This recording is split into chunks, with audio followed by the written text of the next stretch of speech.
Lieutenant General Qasem Soleimani, nicknamed Shadow, was in charge of special operations for the Islamic Revolutionary Guard Corps, abbreviated IRGC, outside Iran. He has been active in military conflicts in Syria, Iraq, and has built the world's most powerful Shiite intelligence and agent network. In Iran, Soleimani is considered a national hero, and one of his part-time enemies, a former CIA official, has called him the most influential and powerful figure in the Middle East, even though no one has heard anything about him.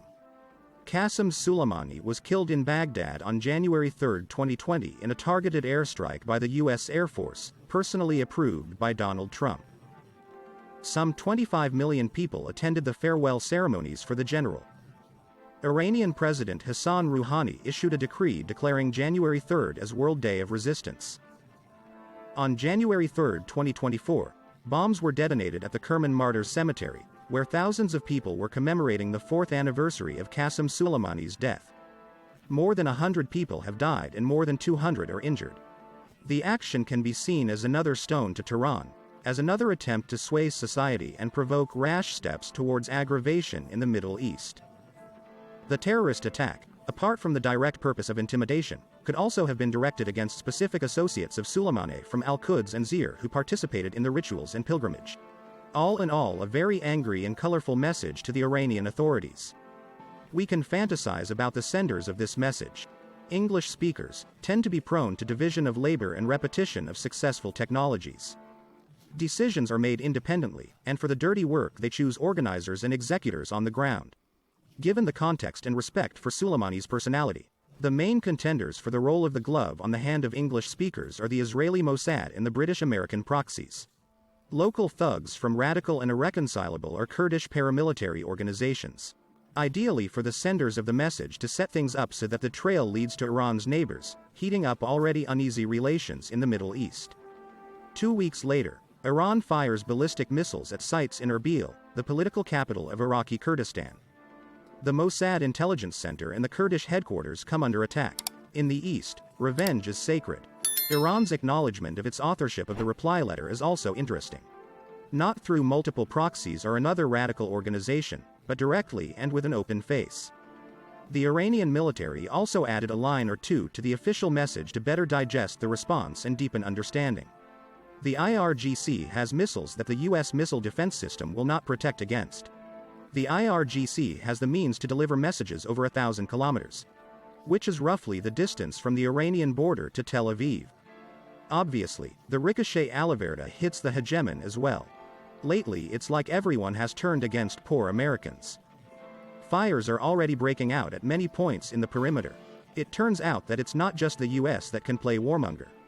The hegemon is put into a twine and placed in an awkward position. If you don't answer badly, you'll answer worse. And there are more and more of these situations. You can feel the hand of the craftsman. Each of the fires individually can be extinguished, and each of the provocateurs individually can be smothered. But the hegemon doesn't have enough stranglehold on all of them at the same time. If the US doesn't have the time and resources for lots of little bites, one powerful kick in the teeth of one of the main instigators may be enough to bring order, based naturally on rules. One decisive and effective operation of intimidation with obvious success for all and fixing the victory of the hegemon may be enough. We need an example of military crushing of rebels. But even for that one success, the US does not have the resources. Is being looked at. A military operation against Iran requires a ground invasion, but not a coalition of Europeans, much less a coalition of Arab countries.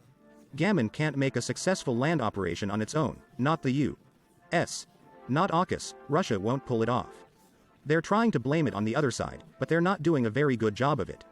But the cunning Chinese are in no hurry to put their foreheads to the fire and are stalling for time, preparing for the likely imposition of sanctions on the likely imposition of sanctions. One could, of course, bomb some Yemen or, for example, Bahrain to heap on top of that. But, as they say, it doesn't feel the same. It's unlikely to pass for a successful success, even for internal use. What's a hegemon to do? Where to go? Not that there are very many options. Or come up with an unexpected and very effective move, which will turn the board over and sweep away the arrangement of pieces of the losing game. For example, a new super mega dangerous pandemic, a nuclear conflict at the right point on the planet, or the arrival of aliens. Or continue the sluggish execution of a plan that has already lost its freshness due to the opposition of other players. fire up the Middle East, impose sanctions, close the straits, depriving China and the EU of markets and readily available energy. Trying to sway internal contradictions in key rivals. Hope for the best. In the second case, we will see a continuation of current policies, agonistic attempts to change trends, which will increasingly resemble the efforts of an out-of-circulation clown.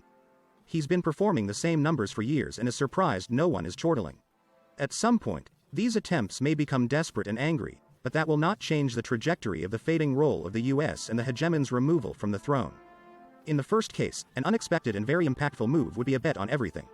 After all, if the goal of flipping the boards is not achieved, the scandalized hegemon will be left alone with a group of angry players, and chess will rapidly devolve into boxing. It could be said that the ability of English speakers to plan and pretend their plans is increasingly questionable in recent times. The only question is which will come first, the fit of rage and pride or the realization of lost opportunities. We live in a time when even in ordinary events we can see the reflection and silhouettes of global trends. And these trends do not bode well for the current hegemon. Rivalries raise their heads, underhanded conflicts creep out, allies no longer express their former loyalty and willingness to serve, and enemies present long-standing accounts. The big game, aka the shadow war, is increasingly coming out of the shadows.